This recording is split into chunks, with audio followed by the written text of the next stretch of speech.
खूप सुंदर असा सुवास येतो मित्रांनो. आणि तिच्या बघण्यावरून असं वाटतंय की याचं दिसतं जेवढं चांगलं की असं वाव. वाटतंय की खूपच टेस्टी झालंय. तर मंडळी आमंत्रित करतो आजच्या पाहुण्यांना. नमस्कार काकी. नमस्कार. सर्वात प्रथम तुमचं आपल्या या खवई कट्ट्याच्या युट्यूब चॅनलवर खूप खूप स्वागत. धन्यवाद. काकी तुम्ही काय करता, म्हणजे तुम्ही गृहिणी आहात की काही काम वगैरे?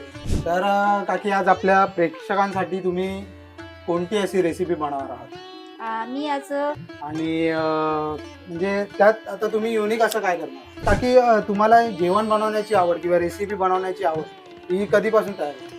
ताकी तुमचा आवडता पदार्थ कोणता? हो बनवूया मित्रांनो आपण. तुम्ही कमेंटमध्ये सांगा की तुम्हाला लाटीवडी खायला आवडेल का. खूप सुंदर असा सुवास येतो मित्रांनो. आणि तिच्या बघण्यावरून असं वाटतंय की याचं दिसतं जेवढं चांगलं की असं वाव. वाटतंय की खूपच टेस्टी झालंय. तर सोलापूर स्टाईल कांद्याची चटणी ही कशी वाटली हे तुम्ही कमेंटमध्ये नक्की कळवा. चॅनलवर नवीन असाल तर चॅनलला सबस्क्राईब करा आणि हो बेल आयकॉनही दाबा, म्हणजे तुम्हाला आमचे व्हिडिओ सर्वात प्रथम पाहायला मिळतील.